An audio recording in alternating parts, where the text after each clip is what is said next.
Quédate en Aquí Entre Nos con Julio César Labrador. ¿Qué tal, amigos? Bienvenidos a Aquí Entre Nos, un programa pensado en la escuela sabática. La base fundamental de la interpretación bíblica es el tema central de esta semana y se condensa en la expresión sola scriptura, que sencillamente significa solo la escritura y que comunica la idea de que la única regla de fe y práctica para los cristianos es la Biblia. Nuestros pioneros establecieron esta base desde el mismo inicio de nuestro movimiento. En 1847, James White, Joseph Bates y Ellen White imprimieron un folleto titulado Una palabra a la manada pequeña. En la página 13, ellos declararon lo siguiente: la Biblia es la revelación completa y perfecta. Es nuestra única regla de fe y práctica. Más tarde, en la publicación más emblemática de nuestra iglesia, El conflicto de los siglos, en la página 581, la señora White declara lo siguiente: pero Dios tendrá en la tierra un pueblo que sostendrá la Biblia y la Biblia sola como la piedra de toque de todas las doctrinas y base de todas las reformas. ¿Estás listo para ampliar lo que envuelve el concepto de sola escritura? Pues entonces, comencemos.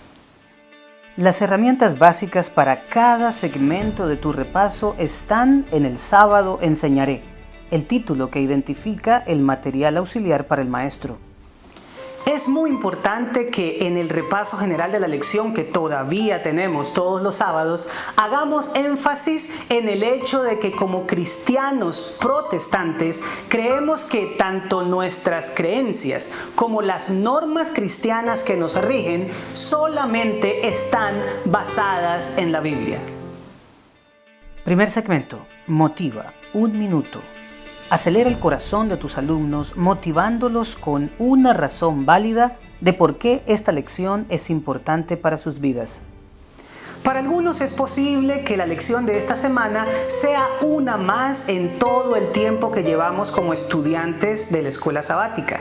Sin embargo, ¿te has imaginado qué pasaría con nuestra iglesia si no tuviera la Biblia como la única base de sus creencias? Te invito entonces a que te sumerjas conmigo en este repaso. Segundo segmento, explora, 15 minutos. Extrae de la mente de tus alumnos los 3 aspectos más edificadores del carácter que la lección contiene. Los puntos clave de la lección de esta semana son las 3 bases principales en los que se fundamenta el principio de sola escritura: la unidad de la escritura, la claridad de la escritura y la escritura interpreta la escritura. Hablemos del primer punto, la unidad de la escritura. Uno de los argumentos más importantes a favor de la Biblia es el hecho de que a pesar de que su elaboración llevó alrededor de unos 1500 años y el número de los escritores involucrados fueron unas 40 personas, hay una unidad incuestionable en sus páginas. A pesar de ser individuos de diferentes épocas y trasfondos diversos, sus escritos guardan la armonía que solo podría tener un libro escrito por una sola persona. Eso se debe al hecho de que, aunque fueron muchos los escritores, el autor es uno solo, Dios quien la inspiró. ¿Recuerda 2 Timoteo 3:16? Permíteme decirte algo muy particular. Aunque el canon de la Biblia católica tenga más libros en el Antiguo Testamento que el nuestro, y aunque ellos argumentan que nosotros los sacamos, la verdad es que en los tiempos de Jesús ya el Antiguo Testamento se había completado, y esos libros, como Macabeos, Baruch, Tobit, no estaban incluidos. Por lo tanto, no fue que los protestantes le quitamos libros a la Biblia, más bien fue la Iglesia romana la que se los introdujo. ¿Por qué menciono esto?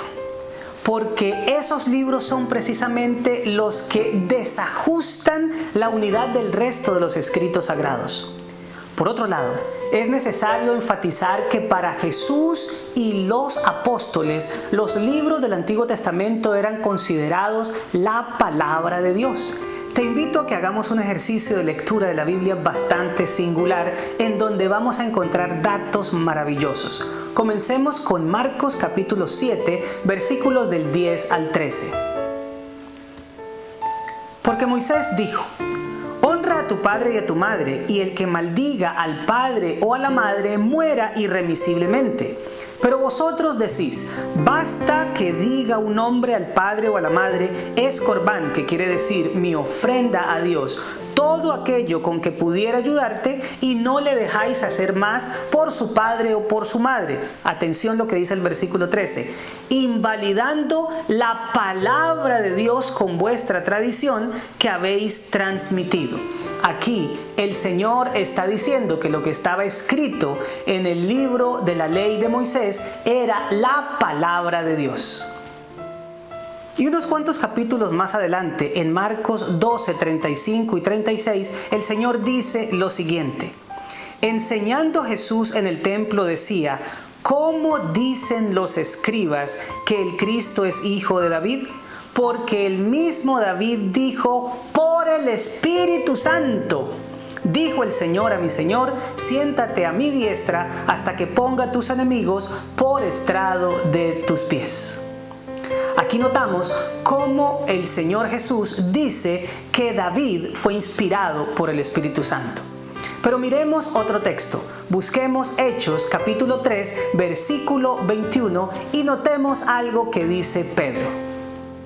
A quien de cierto es necesario que el cielo reciba hasta los tiempos de la restauración de todas las cosas, de que habló Dios por boca de sus santos profetas que han sido desde tiempo antiguo.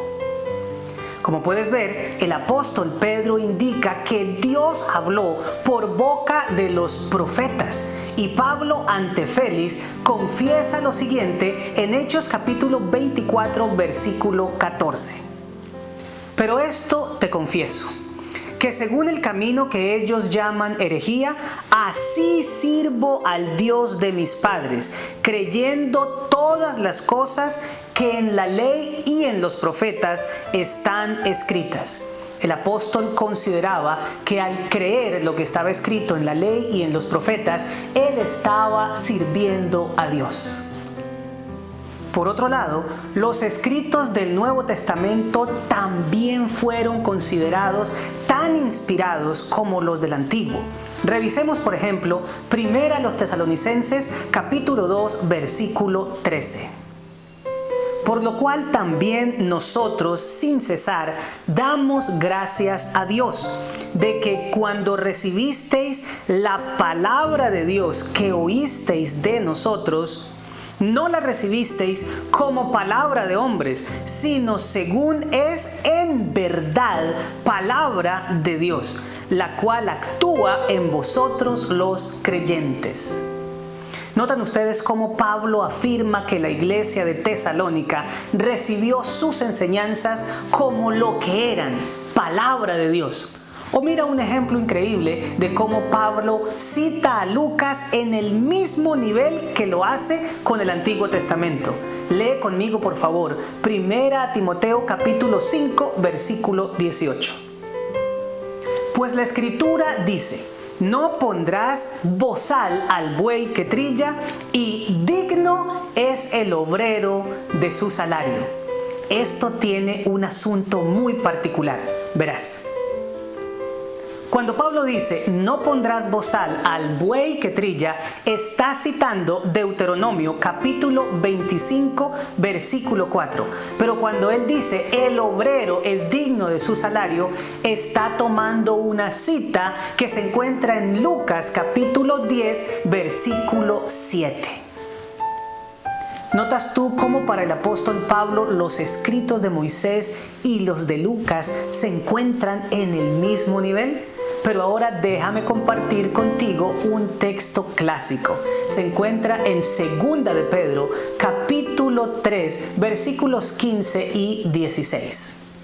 Y tener entendido que la paciencia de nuestro Señor es para salvación, como también nuestro amado hermano Pablo, según la sabiduría que le ha sido dada, os ha escrito casi en todas sus epístolas, hablando en ellas de estas cosas, entre las cuales hay algunas difíciles de entender, las cuales los indoctos e inconstantes tuercen, como también las otras escrituras para su propia perdición.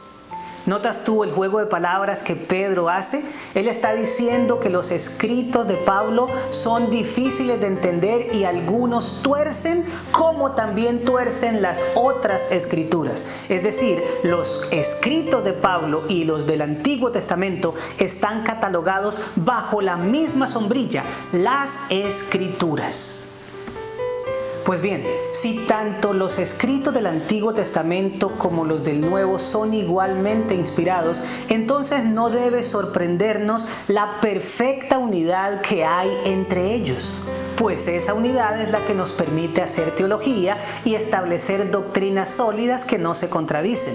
Por eso es que la unidad de la Biblia hace parte de los fundamentos del principio de sola Scriptura. Pero pasemos ahora al siguiente aspecto, la claridad de la Escritura. Este segundo punto hace parte de la base que fundamenta el principio de la sola Escritura, porque si la Biblia no fuera lo suficientemente clara como para que cualquiera la entendiera, entonces necesitaríamos de ciertos iluminados que nos la interpreten, cosa que no sucede. Pues la Biblia, mis amados, es tan clara que cualquiera puede entenderla. Las citas que Jesús hace del Antiguo Testamento muestran que asuntos aparentemente difíciles de entender se comprenden fácilmente si tan solo leemos la Biblia libre de prejuicios. ¿Recuerdan ustedes a los saduceos y su argumento contra la resurrección? El Señor en Mateo capítulo 22 los corrige al decirles: erráis ignorando las Escrituras. Y luego en los versos 31 y 32 pregunta: ¿no habéis leído? Y hay una cita de Éxodo capítulo 3 versículo 16 para demostrar de manera sencilla que la Torá enseña que Dios no es Dios de muertos sino de vivos. Así de clara es la Biblia, y al leerla sin prejuicios, sin preconceptos, cualquiera la puede entender. Finalmente, déjame decirte que la claridad de la Escritura se puede echar a perder. ¿Cómo? Pues cuando se le quita o se le añade. Es por eso que en la palabra del Señor encontramos amonestaciones que prohíben esta práctica. Pues algunos ejemplos de esto lo encontramos en Deuteronomio capítulo 4 versículo 2 y en Apocalipsis capítulo 22 versículos 18 y 19. Pero mi favorito es el remarque que hace el apóstol Pablo en 1 Corintios 4:6 de no pensar más allá de lo que está escrito. El término traducido como pensar más allá en la Reina Valera del 60, o ir más allá, como lo traduce la Nueva Versión Internacional, es la preposición griega huper, que no tiene una equivalencia en el español, pero que comunica la idea de sobrepasar un límite. Pues bien, hago esta aclaración para que no creamos que la Biblia aquí nos está prohibiendo pensar. No, lo que nos está diciendo es que no debemos introducir algo que no está escrito en sus páginas. Por lo tanto, el segundo pilar sobre el que se fundamenta el principio de sola Escritura es que la Biblia es lo suficientemente clara como para ser comprendida por cualquiera. Si no tuviéramos este principio, se haría necesario la presencia de un intérprete externo, cosa que rotundamente negamos. Punto número 3. La Escritura interpreta la Escritura. Con esto queremos decir que este es el tercer fundamento del principio en estudio. ¿Qué es lo que significa? Sencillamente que la Biblia es su propio intérprete. Ya hemos hablado ampliamente durante los últimos episodios de este trimestre que tanto el Señor Jesucristo como los escritores neotestamentarios son sumamente cuidadosos al hablar de la Escritura como un todo. Pues bien, esto es fundamental porque constituye la plataforma sobre la cual se edifica este tercer concepto. En él se subraya que para poder entender un tema enseñado en la revelación, se necesita estudiar todo lo que a lo largo y ancho de la Escritura se dice sobre él. Así lo hizo el Señor Jesús en una ocasión. Vamos a analizarlo. Lucas capítulo 24 versículos 27 y posteriormente 44 y 45 dicen lo siguiente. Y comenzando desde Moisés y siguiendo por todos los profetas, les declaraba en todas las escrituras lo que de él decían. Esto sucedió con los que iban camino a Emaús, pero nota lo que dice con los apóstoles, versículos 44 y 45. Y les dijo: estas son las palabras que os hablé estando aún con vosotros, que era necesario que se cumpliese todo lo que está escrito de mí en la ley de Moisés, en los profetas y en los salmos. Entonces les abrió el entendimiento para que comprendiesen las escrituras. Cuando Jesús le explicó después de la resurrección a los viajeros de Emaús que los padecimientos del Mesías estaban anunciados en todas las escrituras, y luego a los apóstoles, cuando les dijo que el Señor Jesús mismo debía cumplir todo lo que estaba escrito en la ley, los profetas y los salmos, las tres subdivisiones que los judíos habían hecho de la Torá, y no solo lo que ellos esperaban que se cumpliera. Pues permítanme ampliar un poco esto último. En los tiempos en los que el Señor Jesús estuvo en la tierra, se había popularizado la idea de un Mesías guerrero que pondría a sus enemigos al estrado de sus pies. Lo que era entendido como la conquista del Imperio Romano y la conducción de la nación judía a la cabeza del mundo.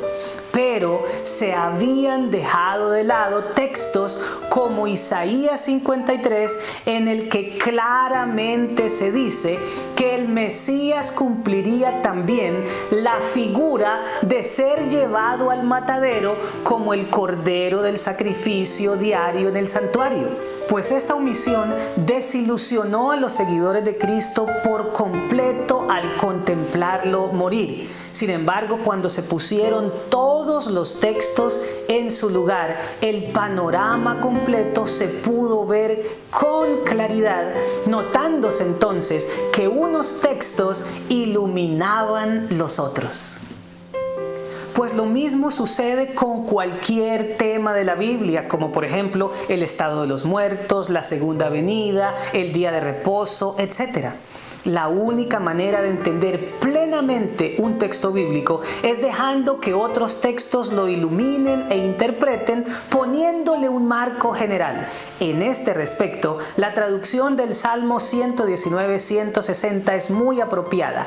La suma de tu palabra es verdad. Por consiguiente, el tercer principio de sola escritura es que la Biblia es su propio intérprete. Por lo tanto, no trabajamos con textos aislados, sino complementados por lo que otros aportan. Tercer segmento. Aplica 12 minutos. Plantea simulaciones de la vida real con escenarios que necesiten soluciones basadas en lo estudiado, estimulando así la participación. ¿Qué tal si hacemos un ejercicio para tratar de darle aplicación a todo esto que hemos estado estudiando? Pues resolvamos las siguientes situaciones hipotéticas. Número 1. La lección del viernes tiene en el párrafo 4 una cita extraída de un discurso que Elena de White dio a los dirigentes de la Asociación General la noche anterior a la apertura del Congreso de 1901 y fue publicada en Mensajes Selectos, tomo 3, página 35. Leámosla. Cuando hagan de la Biblia vuestro alimento, vuestra comida y vuestra bebida, cuando hagan de sus principios los elementos de vuestro carácter, sabrán mejor cómo recibir el consejo de Dios. Exalto la preciosa palabra delante de ustedes hoy. No repitan lo que yo he dicho. La hermana White ha dicho así, la hermana White ha dicho asá. Descubran lo que el Señor de Israel ha dicho y entonces hagan lo que Él ordena. Pues las preguntas son: ¿qué involucra seguir este consejo? Y número 2, ¿lo hemos seguido fielmente? En segunda instancia, imagina que tienes un amigo en otra denominación que siempre dice lo que su pastor le enseña de la Biblia. ¿Cómo le ayudarías a entender amablemente que él puede aprender un método en el que la Biblia se interpreta a sí misma? Y la tercera pregunta es: ¿qué pasos seguirías para interpretar un texto difícil de la Biblia? Lee la cita de la educación, página 190, que encontrarás en la lección del miércoles para ayudarte. Cuarto segmento. Crea 2 minutos. Lleva la lección más allá de la clase. Desafía a tus alumnos a realizar una tarea durante la semana. Y nada mejor que una tarea para llevar a la práctica todo lo que hemos aprendido. La asignación es la siguiente: lean Efesios 2, 8 y 9 y Santiago 2, 24 y traten de comprender lo que estos textos que aparentemente se contradicen nos están diciendo a la luz de que la Biblia es su propio intérprete. Y para despedir a tu clase, concluye la lección de una manera sencilla y elegante. No tenemos otro intérprete de la Biblia que la Biblia misma. Si lo tuviéramos, nuestra teología sería incompleta y deficiente. Bueno, mis amados, esto fue Aquí Entre Nos, un programa pensado en la escuela sabática. Recuerda, nuestro aislamiento jamás podrá impedir que sigamos creciendo, compartiendo nuestra esperanza de que Cristo viene pronto. Nos vemos la próxima semana.